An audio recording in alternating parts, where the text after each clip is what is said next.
¿Qué tal? Muy buenas tardes con todos. Sean bienvenidos a esta segunda sesión.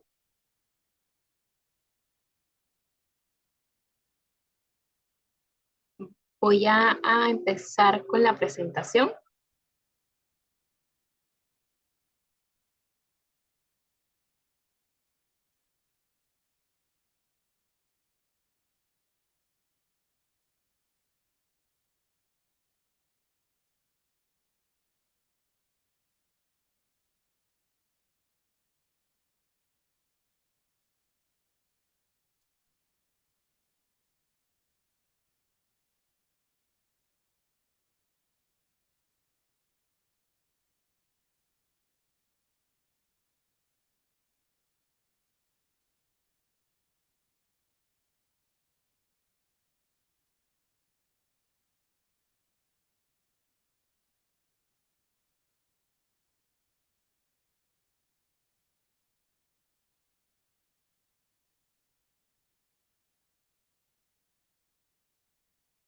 Bien, voy entonces a presentar. Eh, Vamos a empezar. Esta tarde vamos a ver el tema de epidemiología.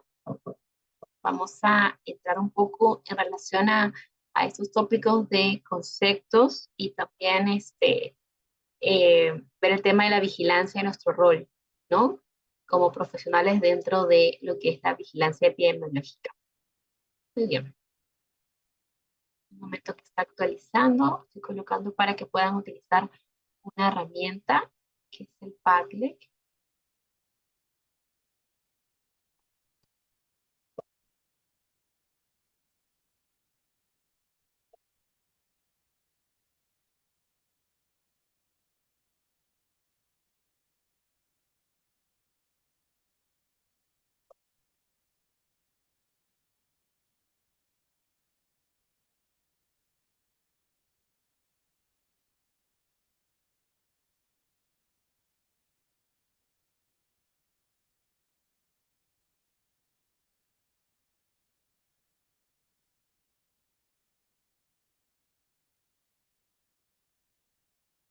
¿Me confirman si se puede visualizar, por favor?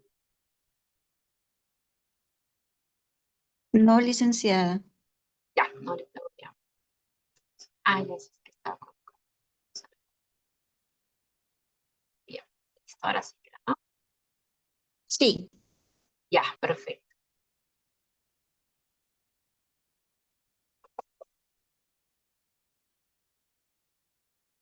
Muy bien, entonces el día de hoy vamos a abordar el tema de epidemiología, vamos a ver el papel conceptual. Tenemos programado ver enfermería y epidemiología, rol de enfermería en la vigilancia epidemiológica, el tema de enfermedades transmisibles y no transmisibles, ¿no? El reto que implica para epidemiología, en realidad, que es uno de los aspectos que se va a abordar. Entonces, vamos a empezar con esta primera pregunta. Yo voy a lanzar aquí este link para que ustedes puedan, que es el que estaba justo buscando. Ahí vamos a trabajar esta tarde. Generalmente trabajamos con Padlet, ¿no? Vamos a continuar trabajando con, en este caso, Padlet, que es una herramienta muy similar a lo que corresponde a a una pizarra con pegar post-it, ¿no? Es algo muy similar. Entonces ustedes van a ingresar y vamos a empezar con esta primera pregunta que dice, ¿qué estudia la epidemiología? ¿Cuál es aquella, digamos, noción que ustedes tienen en relación a qué hace la epidemiología, qué estudia, de repente cuáles son los aspectos dentro de la salud que ve, ¿correcto? Entonces vamos a ir acá a esta primera pregunta de qué estudia la epidemiología a responder aquí, ¿sí? Vamos a ir actualizando porque esto de aquí, ustedes van ingresando y acá se va a ir actualizando. Quienes de repente tienen inconvenientes en poder acceder también pueden hacerlo, en este caso en el chat, también voy a estar dando lectura a los comentarios, preguntas, consultas que ustedes sean en el chat, ¿ya? Entonces, la dinámica de la clase es participativa. Entonces, por lo tanto, idealmente ustedes pueden hacer sus consultas, preguntas a través del chat y a través también de, en este caso, las respuestas que vamos a solicitarles en relación a algunas preguntas claves. Esta pregunta es para iniciar un poquito, ver sus saberes previos en relación a los tópicos que vamos a hablar el día de hoy, ¿sí? Ya esta es nuestra segunda sesión en conjunto, así que por eso me he saltado en la presentación. Quienes de repente por ahí ya ha pasado pues un tiempito, casi una semana, más, un poquito más de una semana de la última clase. Quien les habla es la Magister Charly Figueroa Maturrano. Soy licenciada en enfermería, magíster en epidemiología, egresada de la maestría en bioestadística, actual estudiante también de la especialidad de oncología. Y bueno, va a ser un placer esta noche poder acompañarlos en este proceso de aprendizaje. Sé que están muy interesados en epidemiología, yo me siento bastante feliz de eso. En realidad, considero que es epidemiología. Hoy es uno de los tópicos transversales que todos debemos manejar, ¿no? Y es un plus añadido poder también saber acerca de epidemiología. Ahora, esto obviamente tiene, como dice, bastantes niveles, ¿no? Entonces vamos a empezar con unos conocimientos, lo básico, ya durante todo, pues, el módulo van a ir teniendo conocimientos básicos, intermedios, incluso ya cuando uno quiere ver más en profundidad también hay una epidemiología avanzada, ¿no? Pero qué importante es que ustedes tengan estos conocimientos independientemente incluso de donde se encuentren. No, epidemiología no es solo para la parte administrativa, epidemiología también enmarca mucho el aspecto social.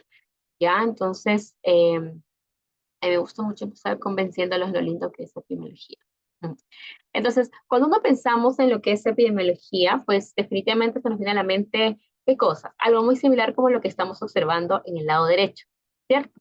Que en este caso es mapas, personas, gráficos, estadísticos, ¿no? Aquellos que de repente, en primera instancia, como que no nos agrada mucho. Esto de acá, ¿no? Tema de vemos personas, mapas. Acá vemos como un gráfico circular, ¿no? Como un gráfico circular es lo que estamos viendo. Y efectivamente, cuando uno piensa en epidemiología, se nos vienen estas imágenes, ¿no? Que en efecto, epidemiología am, responde a una pregunta crucial, que es en este caso, ¿por qué una enfermedad aparece en unas personas y en otras? Entonces, lo que va a hacer básicamente es buscar conocer cómo se va a distribuir las enfermedades en las poblaciones y los factores que las determinan o influyen. La epidemiología no estudia epidemias, ¿ya? O sea, no estudia solo epidemias, ¿ya? Por favor, porque esa es una palabra que a veces epidemiología estudia solo las epidemias. No, estudia cómo se distribuye en general. Obviamente también el abordaje en los brotes, en la epidemia, pandemia, también obviamente, pero va un poco, es más amplio. Estudia la razón por la cual un grupo de población se enferma y el otro no. Eso es crucial para la identificación de factores de riesgo, identificación de factores protectores. Es una disciplina con bases teóricas y tiene procesos muy sistemáticos. Los epidemiólogos somos bastante sistemáticos, ordenados en todo nuestro quehacer, porque justamente esto le va a dar una rigurosidad a los estudios que nosotros vamos a realizar. Nace a mediados del siglo XIX, en las cuales las teorías modernas sobre causalidad por fin plantean que la enfermedad no es un hecho al azar, tampoco es un castigo divino como antes se pensaba, ¿correcto?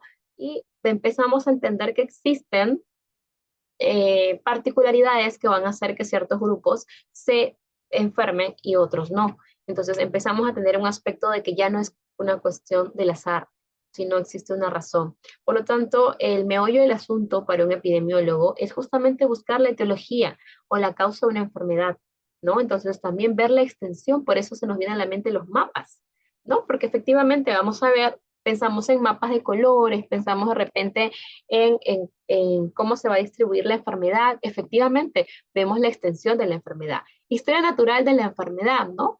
Periodo prepatogénico. ¿Qué sucede en el periodo prepatogénico, en esta interacción entre entre el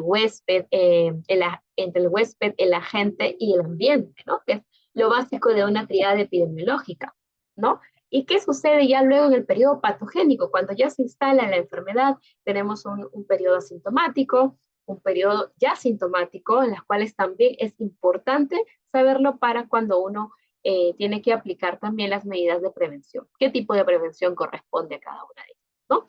Modos de asistencia sanitaria, medidas preventivas terapéuticas. Nos permite evaluar los modos de asistencia sanitaria. Nos permite evaluar las medidas preventivas terapéuticas, si estas son eficaces, si estas son efectivas, si estas son seguras también para el paciente, ¿no? dan la base para el desarrollo de políticas en salud pública y para toda la intervención en salud pública. Por eso a veces se dice que la epidemiología ayuda, es la mano derecha, es la ayuda o la mano derecha de la salud pública. La salud pública requiere evidencia y la epidemiología le da la evidencia. Justamente por eso nuestro Ministerio de Salud es la mano derecha propiamente, ¿no? De, en este caso, de este ente rector, ¿no? Entonces, es un área bastante interesante que va a sustentar las intervenciones en salud pública, ¿no? Nada podemos hacer si es que no tenemos evidencia, ¿no? La toma de decisiones informadas es importante. Recuerden que en cualquier momento pueden hacer consultas, preguntas en el chat, ¿no? Entonces, para poder resolverlas. ¿Cómo nace epidemiología? Que también es una historia muy interesante. Tenemos acá al médico John Snow, que es considerado el padre de la epidemiología moderna.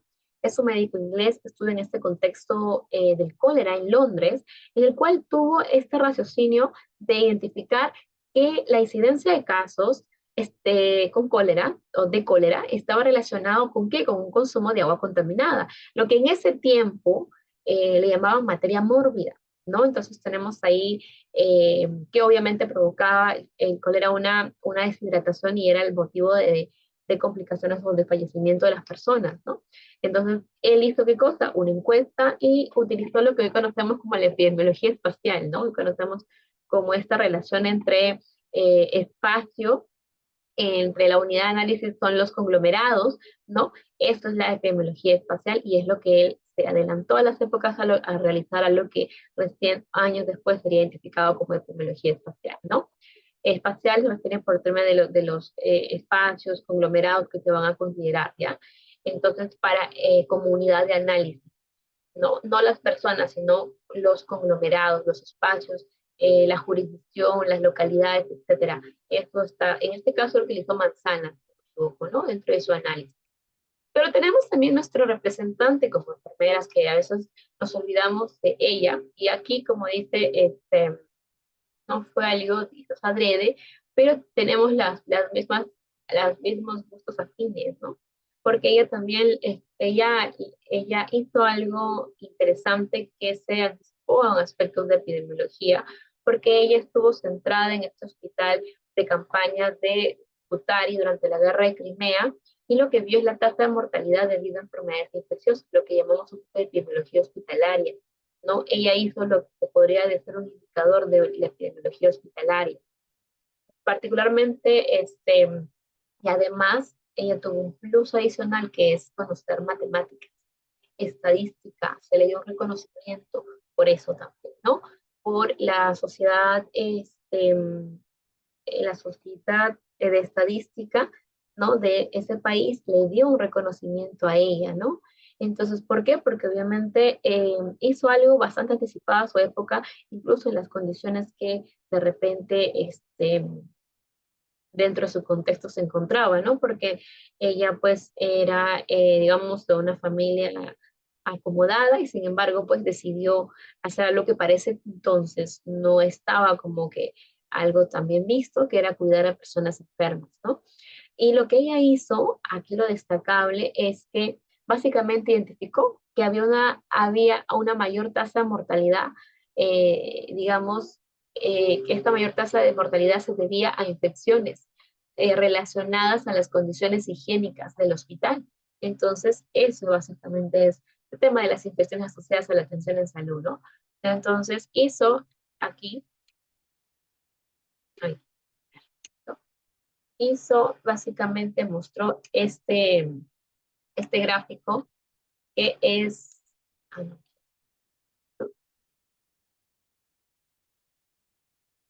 ya, bueno, el gráfico, el famoso gráfico de Rosas, ¿no? Es un diagrama de las causas de mortalidad, ¿no? Que le sirvió para sustentar ante las autoridades la necesidad de cambios en las condiciones higiénicas del hospital. Y ese es el potencial que tiene epidemia. Esa es el potencial como un arma en la gestión de los servicios de salud, en la gestión de salud pública.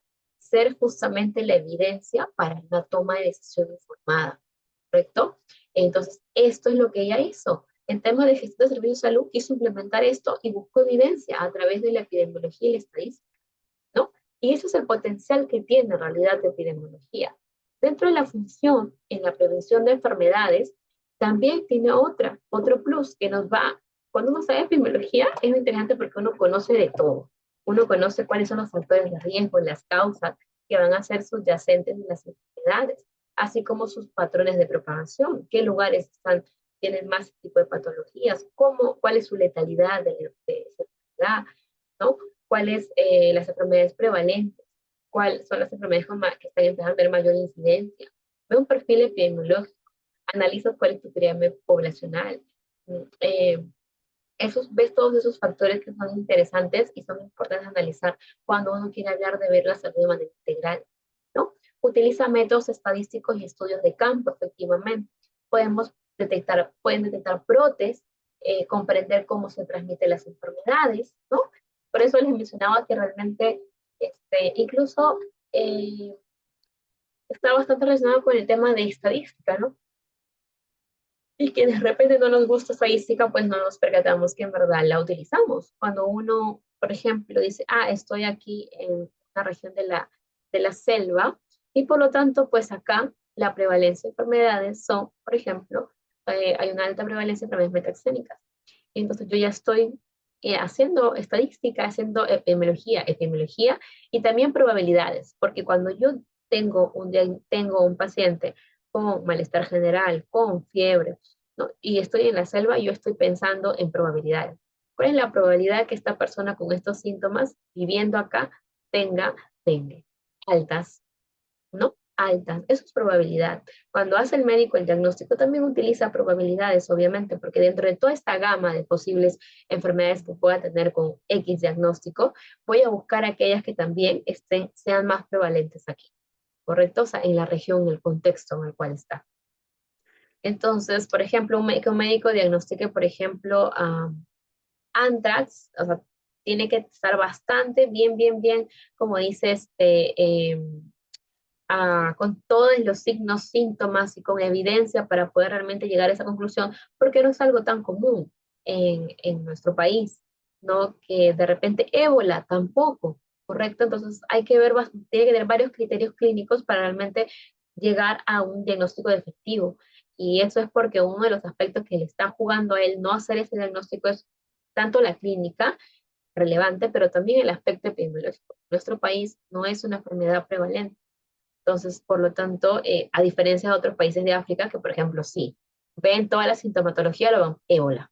Entonces, es muy diferente, por eso les decía, el tanto la probabilidad con la epidemiología la utilizamos diariamente, solo que a veces no nos percatamos.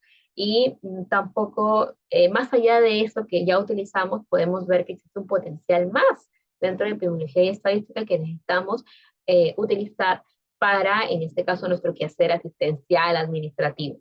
¿Correcto? Tenemos la historia natural de la enfermedad, que es una evolución de una enfermedad propiamente en ausencia de la intervención. ¿Sí?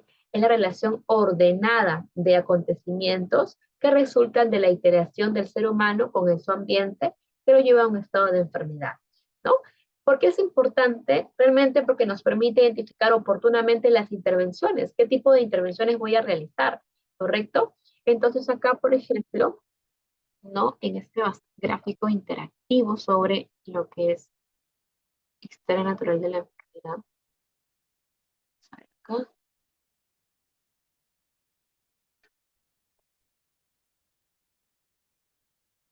Acá uno se percata, ustedes también pueden acceder. Acá tenemos en este caso al agente, ¿no? Que puede ser un microorganismo, bacteria, virus, parásito, hongo, etcétera. El huésped, nosotros, ¿no?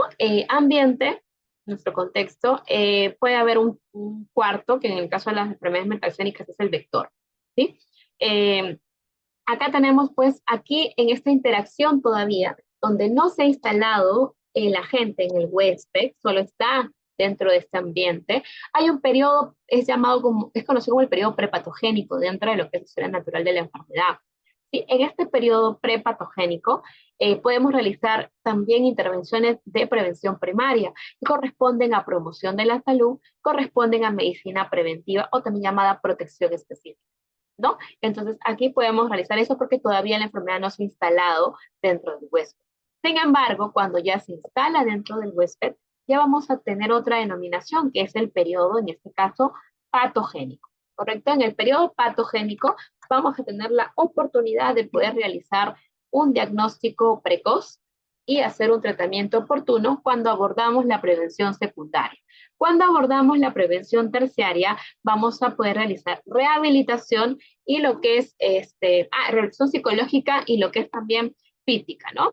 Existe una cuarta prevención llamada prevención cuaternaria, que en este caso es la prevención de iatrogenia, ¿no? De errores a nivel por parte de los profesionales de la salud, ¿no? Es decir, evitar el aspecto de las negligencias, a eso se refiere, ¿ya? Entonces, eso es una relación natural de la enfermedad. Percátense que cuando entramos a este periodo patogénico, nosotros tenemos, en este caso, una fase subclínica que está caracterizada por todavía empezar con los cambios tisulares dado el ingreso de la gente. También empiezan a aparecer ahora sí los signos y síntomas. Primero, porque hay una línea que está cruzando, porque primero estos signos y síntomas pueden ser muy generales, luego van siendo más específicos y ya vamos entrando a la fase clínica. Luego tenemos los daños y las secuelas. Por ejemplo, ¿se puede hacer prevención en un paciente diabético? Claro que sí. ¿Por qué? ¿Qué tipo de prevención? Secundaria. ¿Por qué? Porque estamos viendo, en este caso, también la limitación de daños. Acá es diagnóstico precoz, tratamiento oportuno y limitación de daños, ¿no? Vamos a limitar en este caso también que pueda tener, por ejemplo, un daño renal. Ese paciente ya es diabético. Ya estoy en el periodo patogénico. No puedo hablar de un periodo prepatogénico. Patogénico, pero voy a limitar el daño. ¿Qué daño voy a limitar? La retinopatía, la enfermedad renal, por ejemplo, ¿no? Entonces, neuropatías, por ejemplo. Entonces, voy a limitar el daño también de que esa enfermedad, así las secuelas, por eso acá está daños y secuelas. Luego viene la convalescencia y tenemos pues de que el paciente o va a tener un aspecto de cronicidad, se recupera o en el peor de los casos fallece, ¿no? Esta es básicamente la historia natural de la enfermedad, ¿no? Para que ustedes puedan identificar. Entonces, esta clasificación que nosotros hemos visto en relación a lo que es la historia natural de la enfermedad, está hablando básicamente de una forma de distribución que fue la de Liberty Clark, que dividió en primario, secundario y terciario. Acá está, limitación de la incapacidad o limitación del daño, ¿correcto? Y aquí está esa clasificación que hemos visto. Pero también existen otros tipos de clasificaciones denominadas por otros autores que están relacionadas, por ejemplo, o que son muy similares, ¿no? Como la promoción de la salud, como la protección específica, como el diagnóstico temprano, como el tratamiento adecuado y la limitación de la incapacidad la pone en el nivel terciario con la rehabilitación.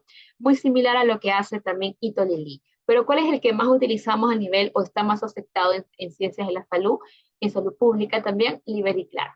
Libericlar es el que nosotros manejamos, ¿correcto? Ese es básicamente la forma en que se va a poder distribuir nuestra historia natural de la enfermedad en prevención primaria, secundaria y terciaria.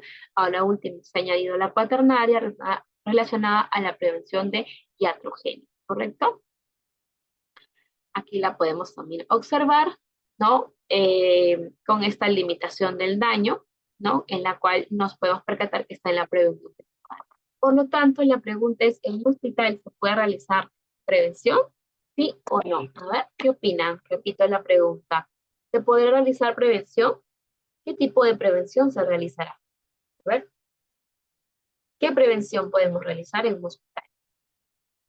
Porque a veces solamente lo preventivo corresponde al primer nivel o a los que realizan prevención primaria. No es así, ¿correcto? Podemos también limitar el daño, limitar las secuelas, limitar que la enfermedad pueda comprometer otros órganos diana, ¿correcto? Entonces, por lo tanto, tenemos un caso clásico, es el tema de diabetes, ¿no? Es un clásico para citar cuando no hay la limitación del daño, porque quisiéramos que sea un paciente diabético controlado. Diabético porque un diabético no controlado va a llegar a poder tener esta capacidad de dañar otros órganos, ¿no? Y no queremos complicar también su calidad de vida de la persona, ¿no? Porque eso va a implicar finalmente o va a tener una repercusión dentro de la calidad de vida del paciente, ¿no? Bien, por lo tanto, enfermería en epidemiología, ¿en qué se va a centrar? En la aplicación de principios epidemiológicos para mejorar la salud pública. Tiene funciones. ¿Qué vamos a hacer en epidemiología? Evaluación de riesgo. ¿Correcto? Ya nuestro pensar cuando uno avanza a conocer epidemiología, ya no solamente se va a centrar en la enfermedad actual, sino también en este enfoque de prevención de riesgos, de tener un abordaje integral que ahora sí enmarque cuáles son los riesgos para este adulto mayor. Están bastante relacionados con nuestros documentos, diferentes documentos normativos de los cursos de vida, ¿no? ¿Qué enfermedades son prevalentes en el niño? EDA, infección respiratoria, EDA, IRA. Entonces, vamos a evaluar esos riesgos como corresponde. Idealmente, también podemos hacer un análisis de datos epidemiológicos para identificar riesgos y priorizar las intervenciones de salud. Para eso nosotros hacemos nuestro análisis situacional integral de salud, nuestro ASIS local, ¿no? Que ahí vamos a identificar justamente eso. Deberíamos realizarlo en nuestros establecimientos de salud para obviamente poder, uno, en el ASIS articulamos, ¿no? Y se trabaja la participación comunitaria y también vamos a evaluar los riesgos, ¿correcto? Diseño de estrategias, una vez que hemos identificado, priorizado las intervenciones con la comunidad, no yo las priorizo, ojo, en la CIS es clarísimo. Si han visto alguna vez la metodología de la CIS, es muy, muy interesante, muy bonito cómo incorporas la participación de la comunidad, ¿no? Me gusta mucho ese CIS local que se centra justamente un punto crucial en la participación que tiene la comunidad dentro de la selección de la priorización, ¿no? O la priorización priorización de las problemáticas. Las intervenciones de salud también luego van a ser debidamente abordadas, ¿no? Con un diseño de estrategias, se van a desarrollar y ejecutar programas de prevención y control, ¿no? La evidencia va a ser el ASIS, ¿no? Al análisis integral, brindar cuidado al individuo,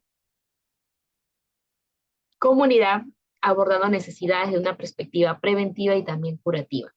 Y otro punto importante es la colaboración interdisciplinar. En epidemiología no solo somos enfermeras, también son médicos y los otros profesionales de la salud que quieran sumarse al equipo multidisciplinario con conocimientos en epidemiología, ¿no? Y hay que trabajar en conjunto para implementar medidas de control, monitoreo, brotes o respuestas de las emergencias sanitarias, ¿no? Hasta ahí, consultas, preguntas, todo claro hasta ahí, ¿sí? Todo claro. Muy bien, entonces vamos a ir hacia la siguiente pregunta. El rol de enfermería en la vigilancia epidemiológica. La siguiente pregunta es, ¿qué entienden ustedes por lo que es básicamente vigilancia epidemiológica? Esa va a ser nuestra segunda pregunta. Vamos a dar 4 minutos para que puedan responderlo. Vamos a ir aquí al reloj.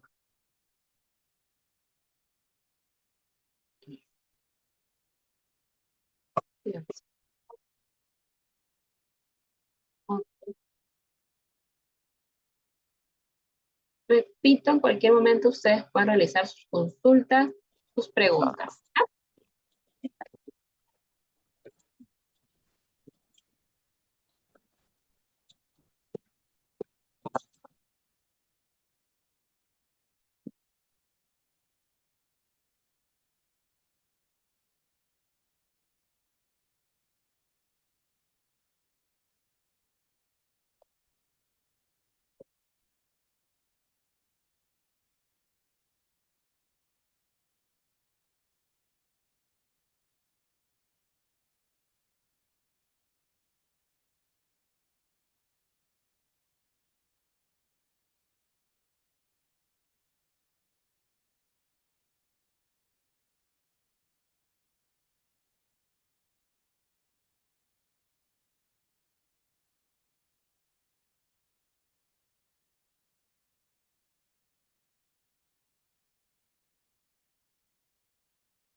También pueden realizarlo, recuerden, por el chat también, ¿ya?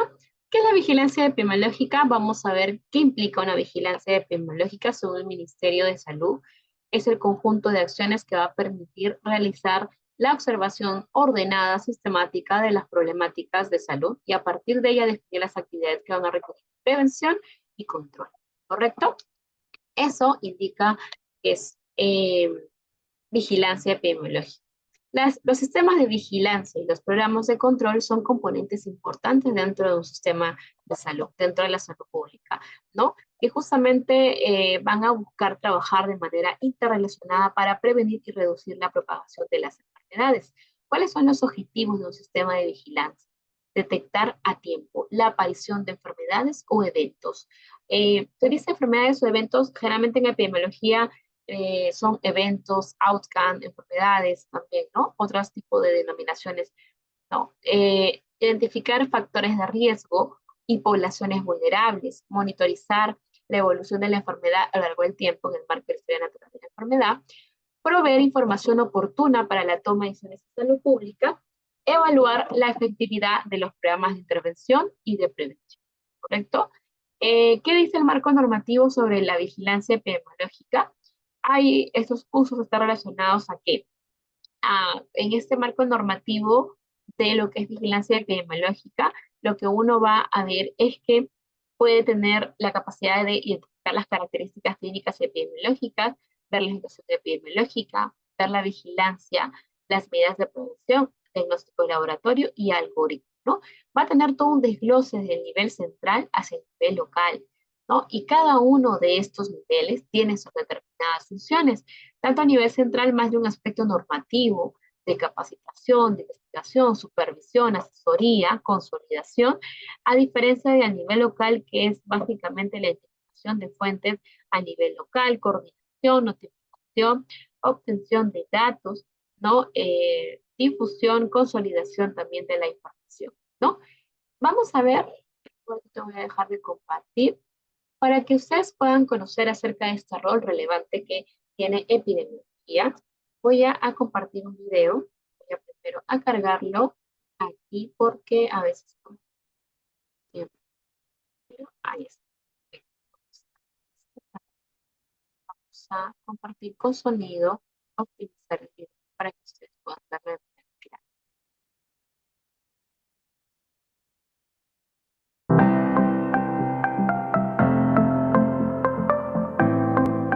La difteria, sarampión y poliomielitis son un problema latente en la salud pública. Gracias a la vacunación se ha reducido drásticamente la morbilidad y la mortalidad.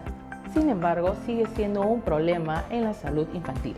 Desde el año 1987, la Oficina de Vigilancia Epidemiológica, ahora Centro Nacional de Epidemiología, Prevención y Control de Enfermedades del MINSA, incorporó la vigilancia obligatoria al sistema de vigilancia de la Red Nacional de Epidemiología, conocido como RENACE, y desde la década del 90 se implementó la notificación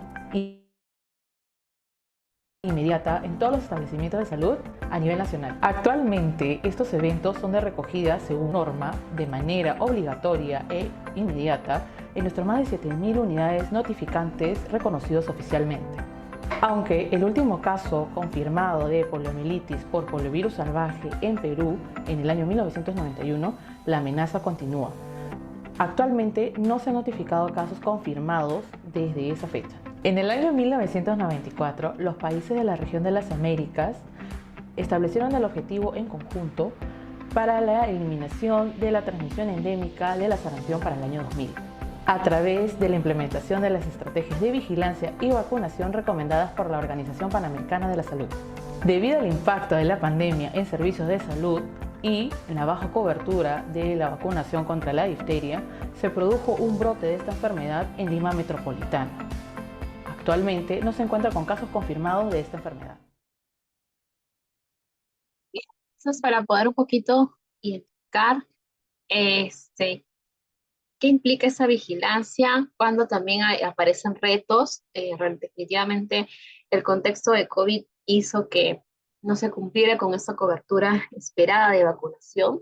y pues recientemente incluso estamos viendo, como dice, aquellas secuelas de aquello que básicamente suscitó, y pues esto implica definitivamente un reto para el sistema, para lo que es las funciones que tiene el CS, ¿no?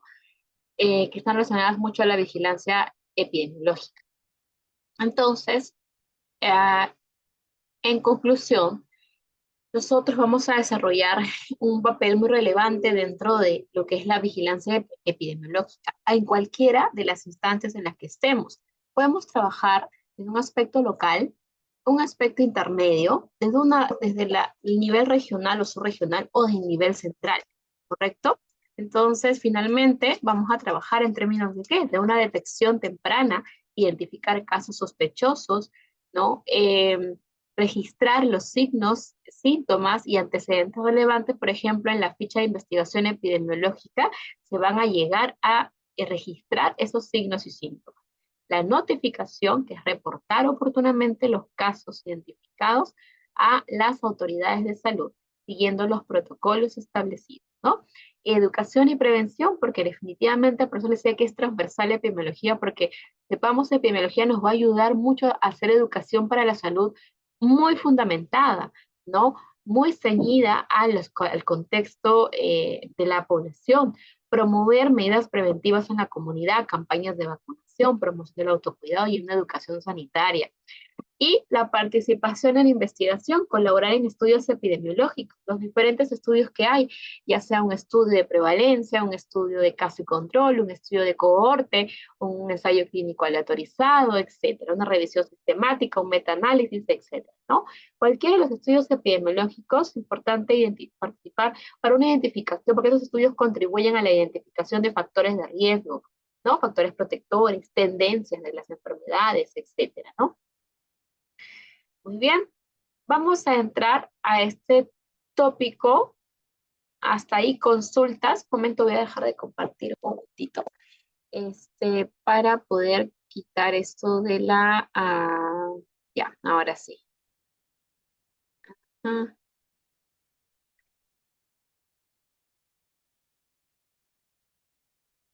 ya, ahora sí. Había proyectado, pero está, creo que había puesto como compartir una sola pantalla para poder compartir la totalidad, que también implica lo que es el Padlet aquí, ¿no? Bien, entonces tenemos hasta ahí consultas, preguntas, todo claro, ¿sí? Hasta ahí todo claro. Vamos a empezar el siguiente tópico, que es las enfermedades transmisibles y no transmisibles, ¿no? Vamos a empezar con esta pregunta. Muy bien.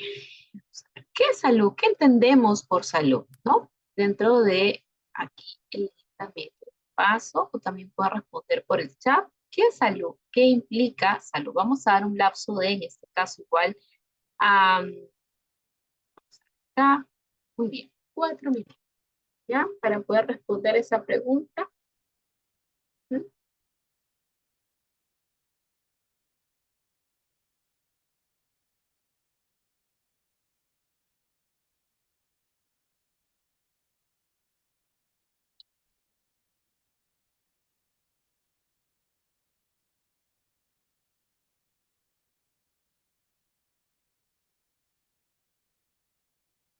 La pregunta es, ¿qué es salud?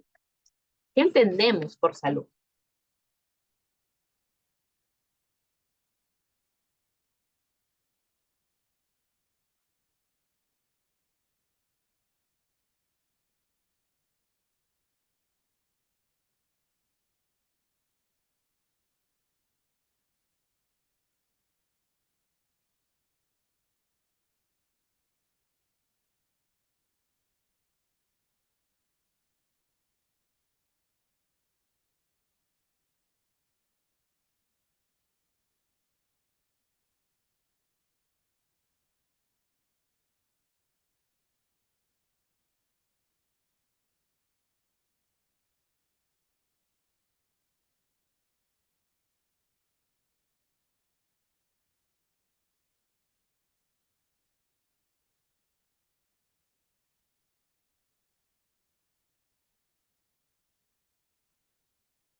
30 segundos.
Bien, ya está.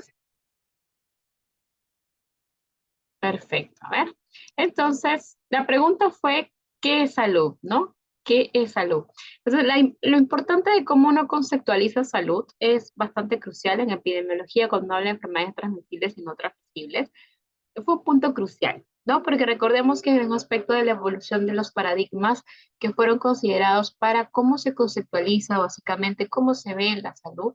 Es importante, ¿por qué? Porque es un aspecto prehistórico, teníamos una concepción muy mágico-religiosa, ¿no? Incluso hasta la actualidad, pero mucho más preponderante en este contexto prehistórico de la cosmología griega, donde una enfermedad era relacionada con un castigo, incluso divino.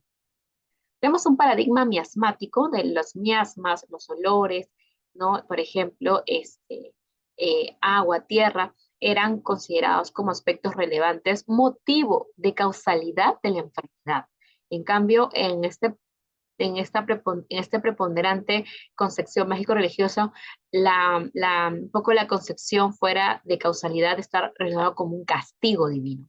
Luego tenemos a un paradigma microbiano. En este paradigma microbiano, como su nombre lo indica, pues la relevancia estaba centrada en los microorganismos, porque también aparece a la par, obviamente, la generación de un microscopio, en el cual empezamos a entender que habían agentes en específico relacionados justamente a la ocurrencia de enfermedades, ¿no?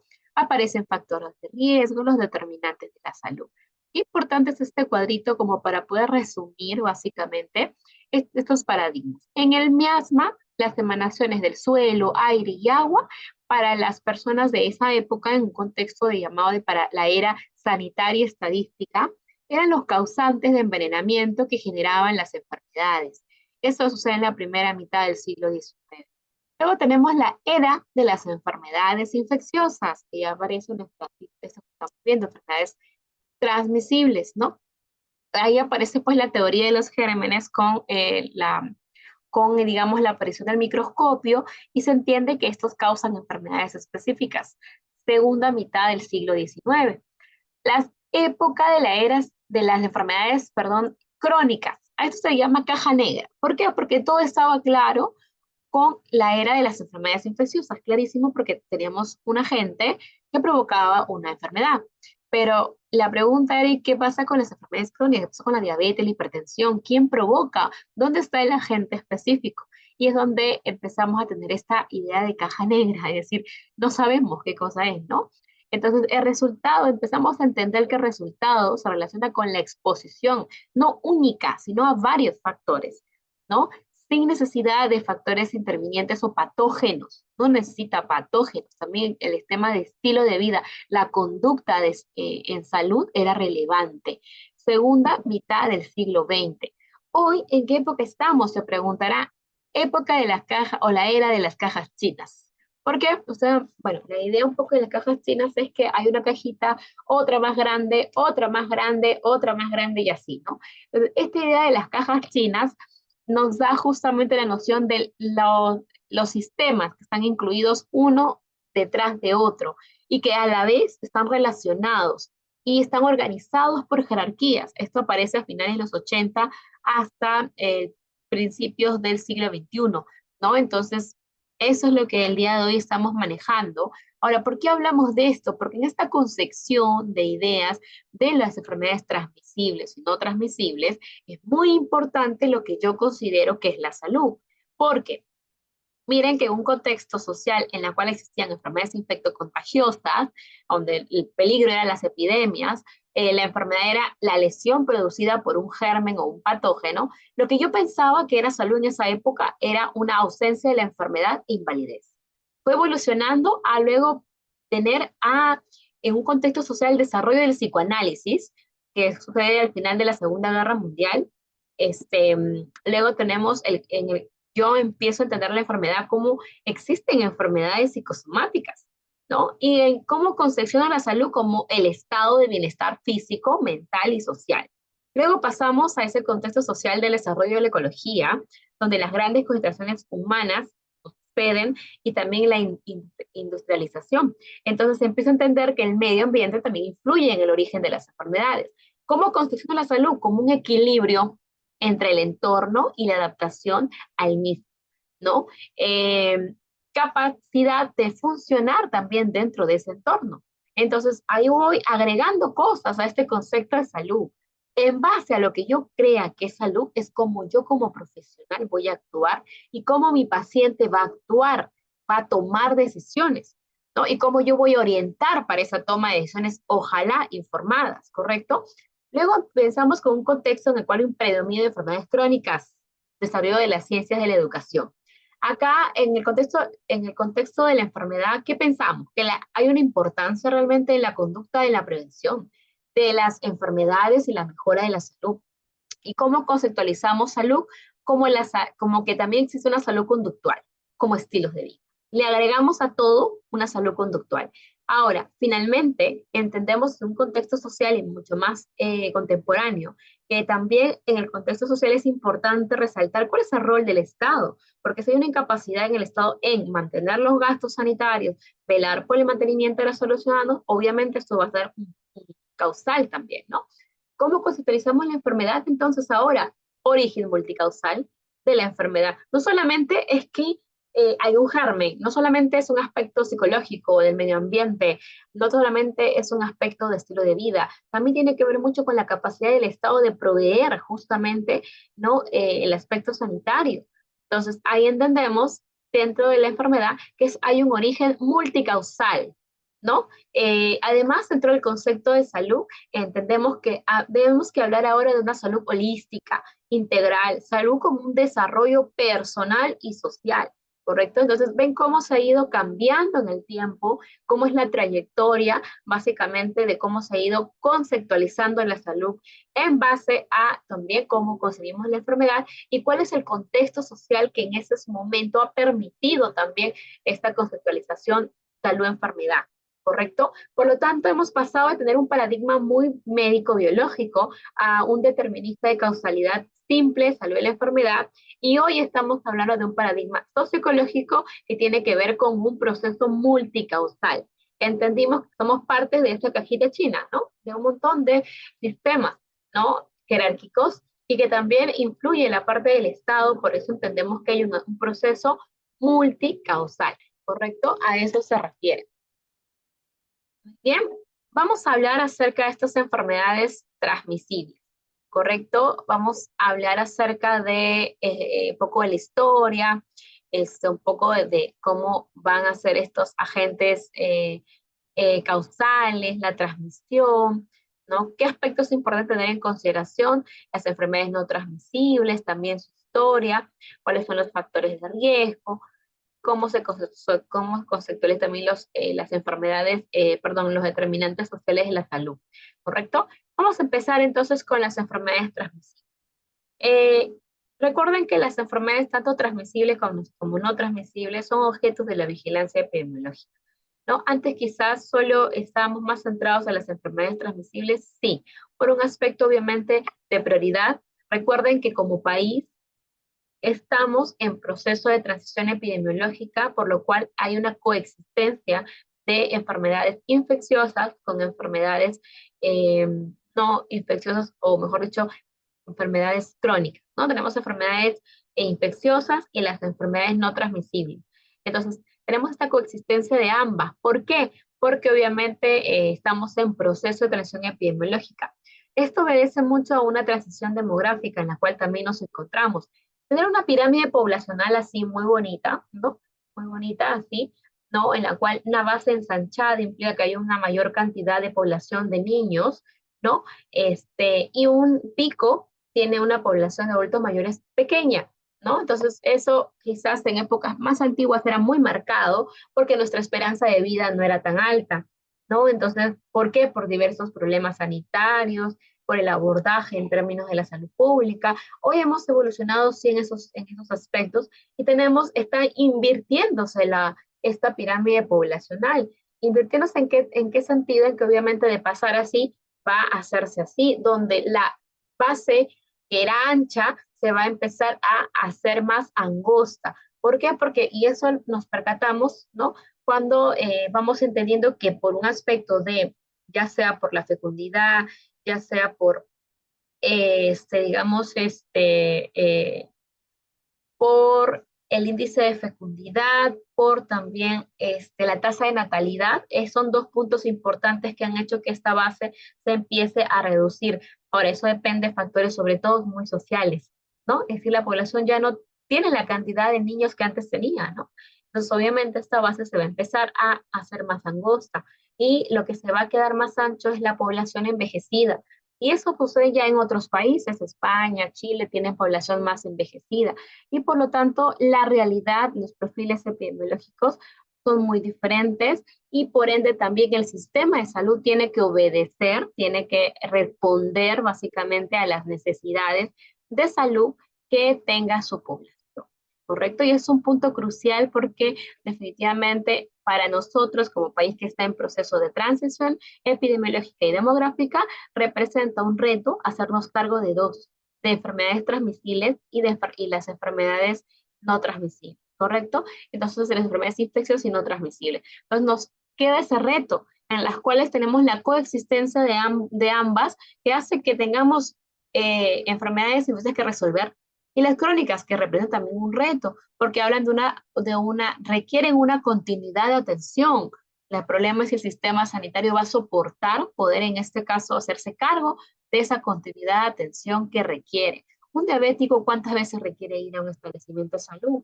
¿No? Imagínense que sean una gran cantidad de diabéticos, por ejemplo, hipertensos, etcétera, todo lo crónico, pues va a llegar a saturar obviamente el sistema de salud, que ya de por sí se encuentra saturado, ¿no?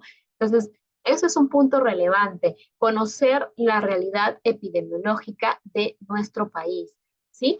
Y ahí tenemos pues las enfermedades infecciosas, aquellas que son provocadas por agentes como virus, bacterias, hongos o parásitos que se pueden transmitir de una persona a otra a través, por ejemplo, tanto de persona a persona como a través de vectores. Ejemplo, tuberculosis, dengue, VIH, SIDA, son las enfermedades transmisibles.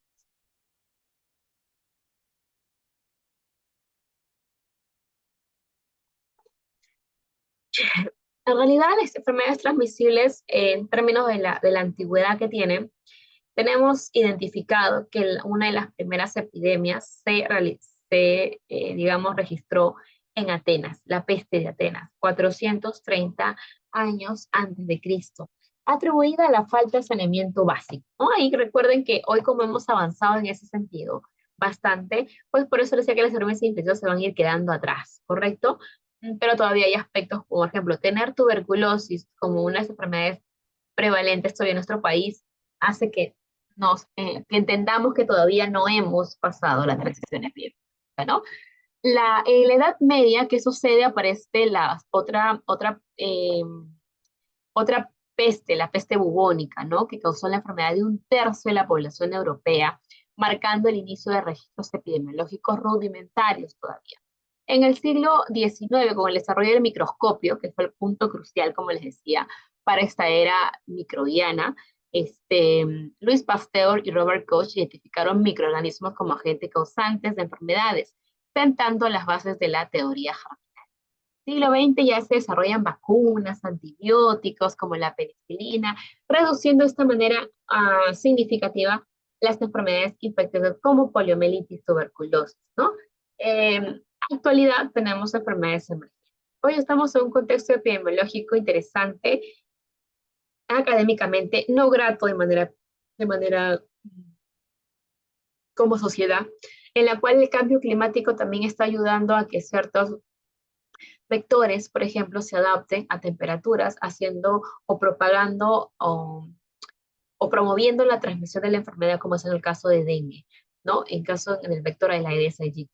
Tenemos la adaptación por parte de los vectores, tenemos el resurgimiento, la reemergencia de otras enfermedades que antes no estaban dentro de nuestro contexto territorial, por un aspecto de que, bueno, cuando hablamos de enfermedades inmunoprevenibles, ahí sí hablamos de un aspecto que está jalando como el precedente de esta baja cobertura que hubo en COVID. Pero si hablamos de otras enfermedades que están, ahí sí tiene que hacerse un análisis de caso por caso, ¿no? ¿Por qué están reemergiendo estas enfermedades? Puede ser que, por ejemplo, la cantidad de casos de dengue en un territorio que antes no se veía esa cantidad, es decir, hablamos de un brote, entonces puedes citar porque ha habido una adaptación del vector, que es un punto importante. No hay vector, no hay probabilidad de transmisión, pero hay vector, cambia el panorama, ¿no? Entonces, por ejemplo, ahí lo que puede pasar es que estamos hablando de que este vector se ha empezado a adaptar a otros climas, a otros territorios. Eso es lo que está haciendo o haciendo la causa del brote, por ejemplo, ¿no? Entre otros aspectos que ahora no es lo único, solo no va a actuar. Pueden haber el vector, pero si estuviéramos realizando acciones correctas en relación a evitar estos reservorios, estos espacios donde se suele reproducir el vector, otro sería el cantar, ¿no? Pero si eso no sucede, más la presencia del vector, pues definitivamente ayuda a una mayor transmisión por parte de la enfermedad, ¿no? A eso se refiere, ¿no? Entonces, eso relaciona a la historia. Es más importante entender esto, la transmisión puede ser de persona a persona, vectores, contacto con animales, superficies contaminadas, que es el tipo no de persona a persona, sino un tipo de, ¿cómo le llaman? Eh, por superficies contaminadas o inanimadas, ¿no? Entonces, o los fómites, ¿no?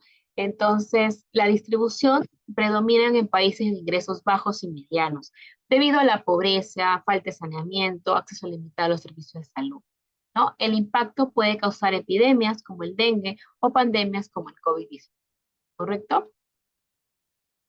Muy bien, vamos a pasar a las enfermedades no transmisibles. Las enfermedades por su parte no transmisibles representan un reto para el sistema de salud pública porque van a requerir, en este caso, atenciones con priorización en la continuidad de la atención, ¿ya? Con continuidad de la atención. Eh, a ver un momento, a ver si hay... Ah, ya. Entonces, va a incluir patologías clásicas como diabetes, como hipertensión, enfermedades cardiovasculares, oncológicas. Ahora, no solamente es un aspecto de la continuidad de la atención, ojo, también, por ejemplo, como nosotros sabemos, idealmente deben ser abordados en el primer nivel de atención.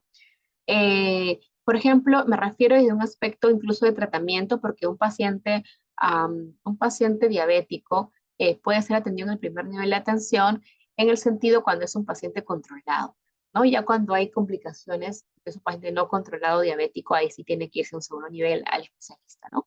Pero, por ejemplo, ¿qué sucede además del manejo? Porque idealmente no esperamos que las enfermedades no transmisibles vayan a un contexto de segundo nivel, pero en su mayoría lo van por la complejidad, porque también son más caras, ¿correcto? Ahí, acá en el primer nivel, un diabético controlado hace uso de recursos como un antiglicémico, etcétera, pero no es tan costoso. Ahora, el recurso humano es un médico general, un médico de familia, ¿correcto? Pero cuando uno va al segundo nivel cambia la cantidad de laboratorios, de exámenes, de imágenes, también lo que va a necesitar para, por ejemplo, el uso de la insulina, por ejemplo, entonces va a cambiar totalmente la perspectiva en este sentido, un poco más viéndolo a cuánto es el costo de un paciente no transmisible, ¿no? Con enfermedades no transmisibles.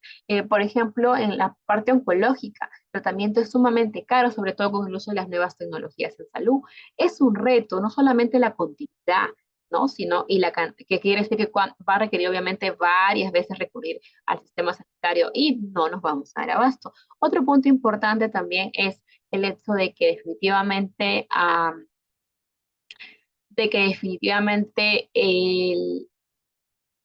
digamos, los medicamentos, dispositivos, insumos que requiera van a ser más caros en comparación del primer nivel de atención, en comparación de otro tipo de enfermedades que no son las crónicas, ¿ya? Y estos tratamientos son a veces de por vida, ¿no? Entonces, bueno, son de por vida, pero a veces lo caro que pueden ser son de por vida. A veces hay periodos en los cuales la gente se complica y sale un costo elevado y luego ya empieza un costo regular. Nunca es bajo en realidad porque los costos en el segundo nivel, tercer nivel son muy costosos. Además que incluso recurso humano no es especialista. Entonces también desde ese punto de vista, los costos variables, insumos, medicamentos, dispositivos, son altos. Costos fijos también son altos, infraestructura, recurso humano es mucho más caro, ¿no? Entonces también representan un reto en el sistema sanitario, en esa salud, ¿no? En ese sentido, van a requerir una atención más compleja, ¿no? Va a ser más costoso para cualquier IAFA que se haga cargo para cualquier aseguradora también, ¿no? Ya sea las cardiovasculares, diabetes, hipertensión y cáncer, por ejemplo, son enfermedades muy costosas en relación a otro tipo de enfermedades. Por uno, el tiempo, desde por vida, y otro porque los insumos, medicamentos, procedimientos son de por sí caros, ¿no? Entonces vamos a hablar acerca de su antigüedad. Aunque no está tan documentada como las enfermedades, digamos, transmisibles, las no transmisibles hablan, por ejemplo, Hipócrates menciona enfermedades crónicas relacionadas con estilos de vida. Ahora, ya, ¿dónde entra a tallar mucho es con la revolución industrial? Porque que los cambios a un estilo de vida más sedentario, dietas ricas en grasas, carbohidratos, esto marcó un aumento realmente en las enfermedades cardiovasculares y metabólicas. Y en el siglo XX se reconoció la relación entre factores de riesgo como tabaquismo, obesidad, sedentarismo, con enfermedades como cáncer y diabetes, ¿no? Las enfermedades no transmisibles son responsables el día de hoy del 70% de las muertes a nivel global, ¿no? Entonces, quienes están en el top son enfermedades cardiovasculares, diabetes, cáncer y las enfermedades respiratorias, ¿correcto? Entonces, ahí es donde uno se puede percatar cómo ha ido evolucionando y cuáles han sido los puntos cruciales para hablar de enfermedades no transmisibles. El cambio dentro de nuestra sociedad definitivamente es un punto importante, ¿no? Antes, digamos, no trabajábamos quizás tantas horas al día, antes también había menos estrés, antes era diferente la perspectiva del trabajo, etcétera, ¿no? Entonces, hay varios aspectos que han sido relevantes para digamos, incidencia de enfermedades no transmisibles, ¿no? Porque también estos cambios en nuestra rutina como sociedad, en nuestra laboral, por ejemplo, ha hecho que al día de hoy se busque alternativas más rápidas como como el fast food, como el tema de las comidas altas en grasas saturadas, ¿no? Y es las alternativas que hoy tenemos. Los factores de riesgo tenemos estilos de vida poco saludables, ¿no? Como consumo de tabaco, dietas inadecuadas, la inactividad física, el consumo excesivo también de alcohol. Y dentro de la distribución vamos a ver que se va a distribuir, ¿no? En los países como en desarrollo, también como los países desarrollados, pero las tasas de mortalidad más alta van a tenerla en la población, en los países que tengan menos acceso a los servicios de salud. Obviamente, el acceso a los servicios de salud, lo que implica una atención de salud, la oportunidad, es lo que hace que haya diferencias en la tasa de mortalidad. Y el impacto que causa un alto impacto social, económico, social, económico, y debido al tratamiento prolongado. Perdón, sí. Causando un alto costo económico, social debido a tratamientos prolongados y pérdida de productividad, ¿no? Entonces, justamente las no transmisibles son son las que causan básicamente los años perdidos, los años de vida perdidos, ¿no? Los avisan, que tienen que ver con eh, tener implicancia dentro de la pérdida de la productividad. Recuerden que cada persona pues es potencialmente una población económicamente activa y que obviamente al tener una enfermedad no transmisible que incluso puede llegar a ser discapacitante, pues vamos a perder ese potencial de una persona eh, que represente o que sume a la economía del país, ¿no? Entonces, por lo tanto, ahí vamos a darnos cuenta que la relevancia de las enfermedades no transmisibles va más allá simplemente a nivel individual, sino que a nivel macro como país también tenemos que entender que son, digamos, mm, son relevantes dentro de los años de vida perdidos eh, para nuestro país, ¿no? En los avisa.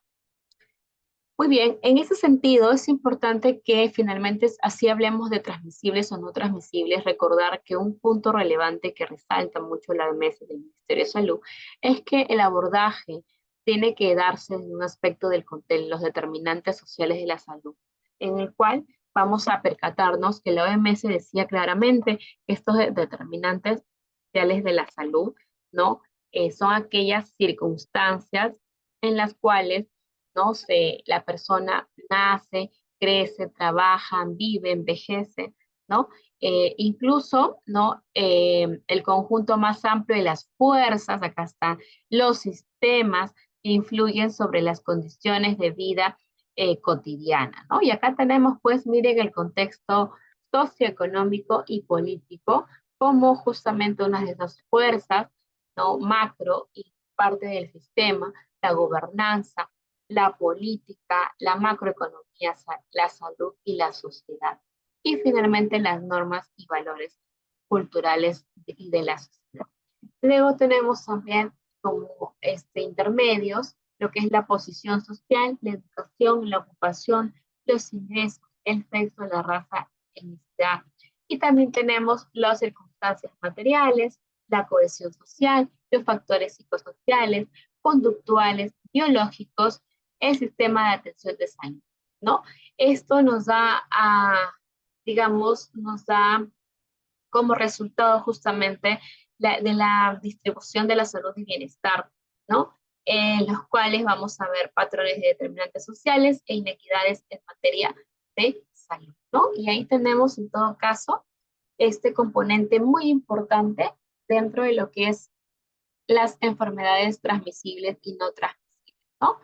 Paso a preguntar, entonces, ¿cuál de estos componentes será relevante dentro de las enfermedades no transmisibles? Empecemos por esa. A ver, vamos a dar unos minutos para antes de culminar. ¿Cuál de estos será importante en enfermedades transmisibles y otros cuáles serán en los no transmisibles? Infecciosos o no, y las no transmisibles.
2 minutos.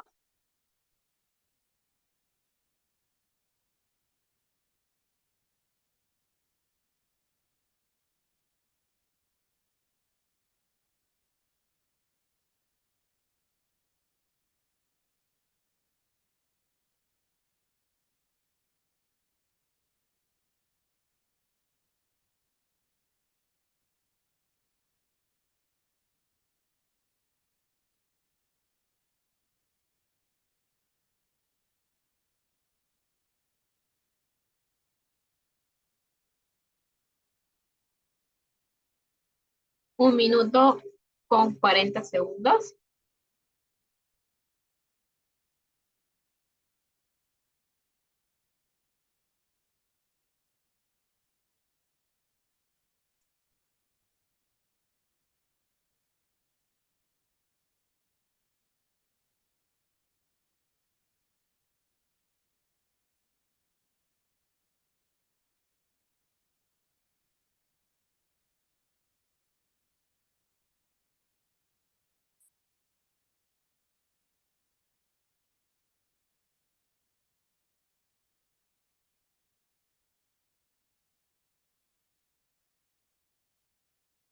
Un minuto.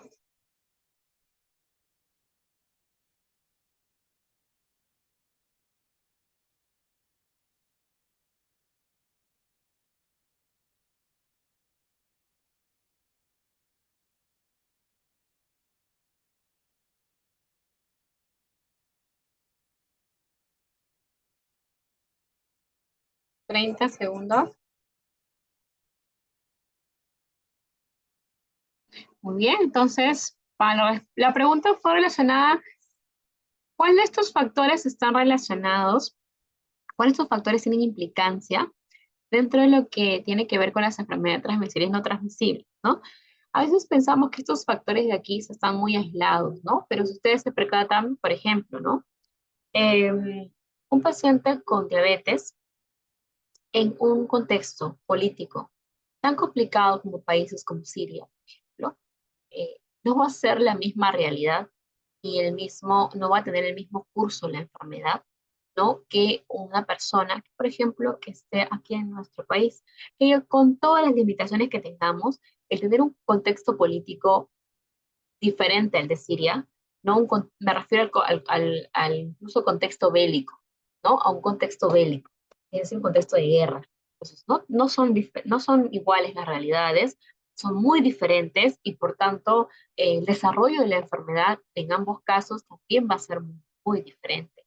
Lamentablemente, muy probablemente, un paciente diabético en un país donde un contexto bélico esté en pleno, digamos, este apogeo, pues lamentablemente no va a tener esa oportunidad de acceso a un servicio de salud. Y por ende su enfermedad probablemente avance y no teniendo la capacidad del sistema de salud de limitar el daño, vamos a terminar teniendo un paciente diabético complicado. ¿Qué significa una complicación de diabetes? Una retinopatía, una afección renal, ¿correcto? Entre otras afecciones que termina teniendo una implicancia en la calidad de vida de la persona. Entonces ahí nos percatamos que sí importa estos determinantes estructurales, que son bastante relevantes porque van a también marcar la diferencia, ¿no? Entonces, por eso es que la política, la gobernanza, el contexto social, económico y político tiene relevancia. De igual manera, tenemos enfermedades infecciosas, ¿no? No, no es ajeno que, por ejemplo, el tema de las vacunas por COVID, hayamos percatado que muchos de los experimentos fueron realizados en países como, por ejemplo, África, experimentos me refiero a los ensayos clínicos, ¿no? En África, con población de allá. Sin embargo, cuando hablamos de la adquisición de las vacunas, en ellos fueron los primeros que se probaron, pero cuando hubo ya la compra de las vacunas por parte del Estado, no fue África la que recibió primero, fue uno de los últimos países que recibió. Entonces, esto nos habla también del compromiso, en este caso, el tema de gobernanza, el aspecto también de presupuestario, la prioridad que le da el Estado para poder hacer eh, las compras debidamente de las vacunas, por ejemplo, ¿no? Entonces, son realidades que realmente nos hacen darnos cuenta de la importancia que tiene estos determinantes que están aquí en este casillero color celeste, ¿no? Porque en realidad también tienen una implicancia. Estas personas que no pudieron acceder a la vacuna son un claro ejemplo, ¿no? Que en este caso es del continente de allá. Entonces también nos percatamos que obviamente tiene que ver mucho todo este contexto con esta capacidad de adquisición, por ejemplo, de vacunas, con la capacidad de adquisición de medicamentos, con la oportunidad, finalmente con el acceso o con la accesibilidad a la salud. Entonces, ahí nos vamos a dar cuenta justamente de su relevancia. El tener una determinada educación también nos da la capacidad de poder definitivamente tener un trabajo o una ocupación, ingresos, y por ende tener esta predeterminación de querer también tener un abordaje en términos de salud, ¿no? Entonces, em, sin embargo, obviamente lo contrario, todo lo contrario va a significar un riesgo en relación a la conservación de nuestra salud, ¿no? Y ya lo tenemos, son los intermedios, y luego tenemos acá estos que hablan de factores psicosociales, conductuales, biológicos, y también el sistema de salud. La manera en que responde el sistema de salud también resulta relevante dentro de esta distribución de la salud y bienestar.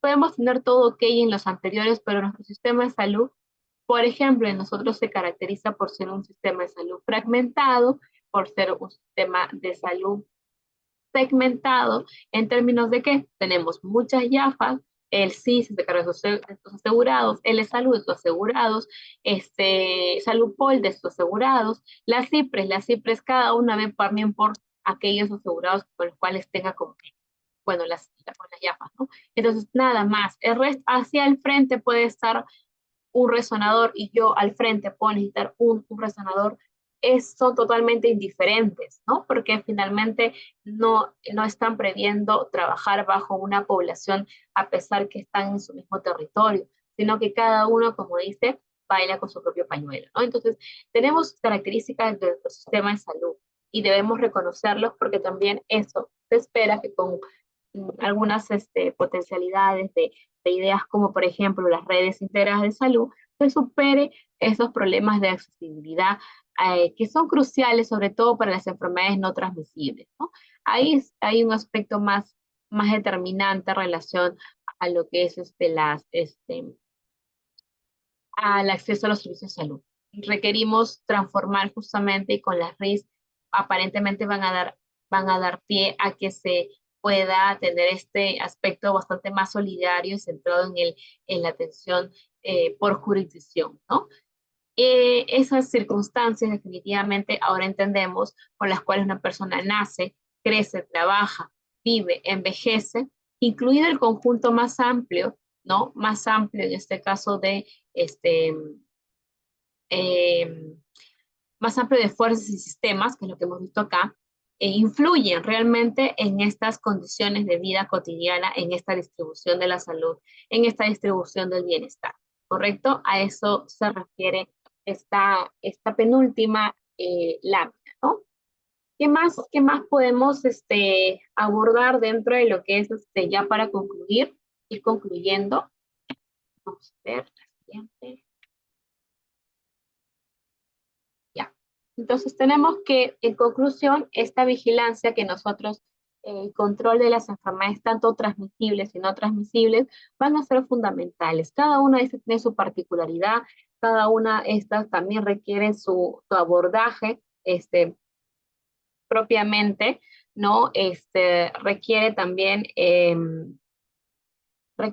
un trabajo colaborativo, multidisciplinario, multisectorial o intersectorial, es decir, tener esta colaboración de los diferentes sectores. Estos determinantes sociales de la salud no solo me ayudan para poder entender que yo necesito abordar de manera integral, sino que también requiero, en este caso, la colaboración de los otros sectores. No voy a resolver nada, ni enfermedades transmisibles ni no transmisibles, yo sola, porque las enfermedades transmisibles hablan también de un aspecto macro, ¿no? Puedo trabajar tranquilamente con quienes están a cargo de la calidad del agua, que estén a cargo de la calidad, por ejemplo, con, eh, con el trabajo, el Ministerio del Trabajo, etcétera. O sea, voy a tener esta capacidad de, digamos, con esta capacidad de, bueno, de, digamos, tener este abordaje macro e incorporar a otros sectores en la atención propiamente de pacientes con enfermedades no transmisibles y sobre todo las no transmisibles, ¿no? Porque aquí yo voy a entender que cuando hay un problema relacionado a ocupación, Ministerio de Trabajo. Cuando hay un problema relacionado, por ejemplo, a violencia, factores psicosociales, conductuales, voy a tener, por ejemplo, si es en la mujer, al Ministerio de la Mujer. Si hay una problemática a abordar por MIDIS, ¿no? Etcétera. Todas las instituciones que tengan que ver van a tener que realizar este abordaje. Por eso dice que el trabajo colaborativo entre equipos de manera multidisciplinaria e intersectorial es importante. Implementar estrategias que sean basadas en evidencia, ¿no? Así como por ejemplo, para tuberculosis tuvimos claro que la única forma de poder brindar un tratamiento era basándonos en esta metodología de observación, ¿no? Es decir, observación directa, si no me equivoco, observación tipo DOC, directamente observada, ¿no? La administración de medicamentos directamente observada.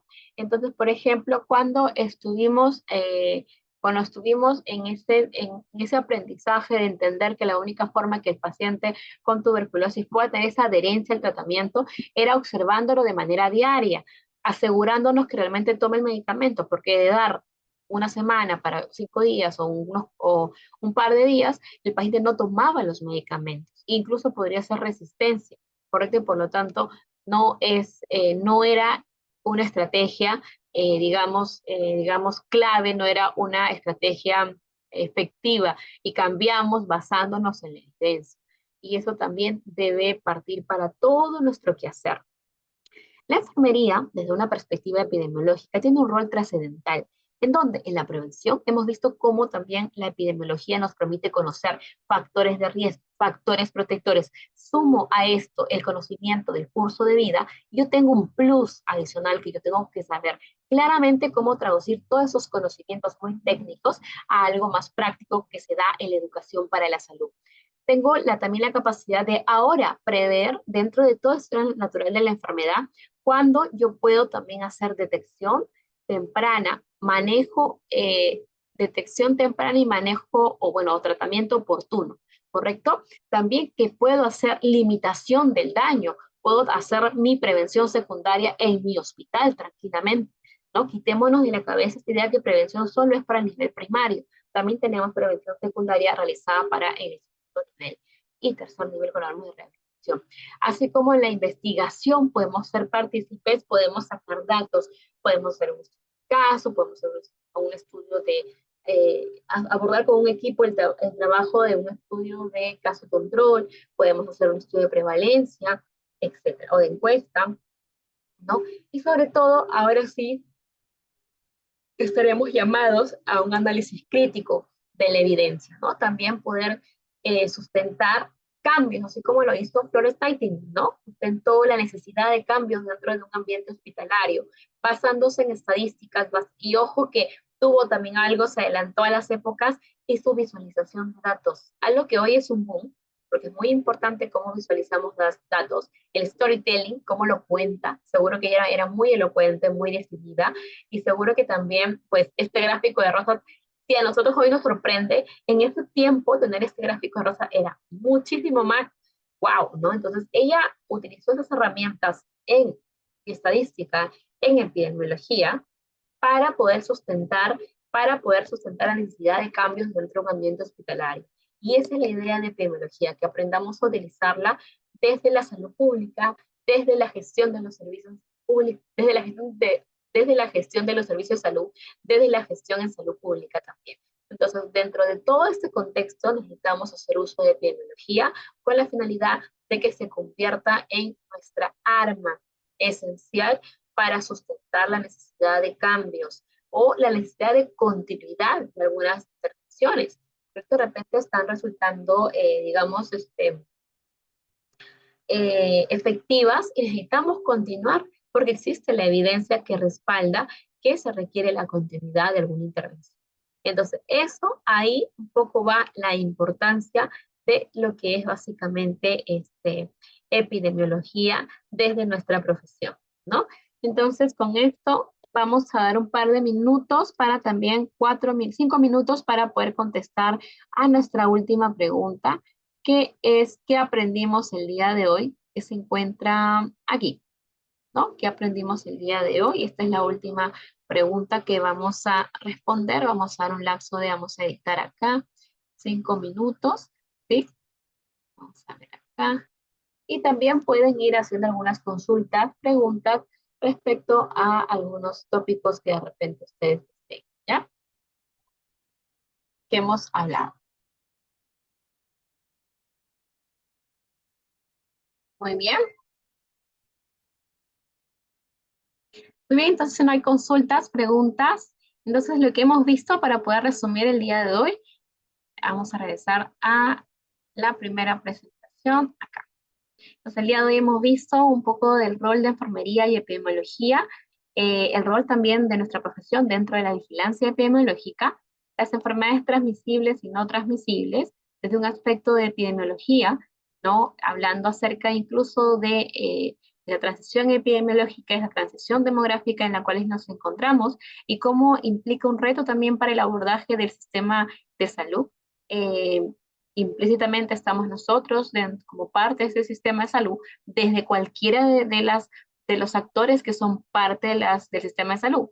Somos parte de una IAFA, somos parte de la CIPRES, somos parte de su salud, somos parte de repente del ente rector del Ministerio de Salud, de cualquiera de estos actores que corresponden al sistema sanitario, pero finalmente para todos nosotros implica un reto, ¿no? Un reto en su abordaje, tener la capacidad, sobre todo operativa, de poder dar una cobertura a estos pacientes con este tipo de enfermedades, sobre todo las no transmisibles, que van a requerir un constante uso de los recursos sanitarios, ¿no? Entonces, hemos podido entender la relevancia de epidemiología dentro de nuestra profesión en general, ¿no?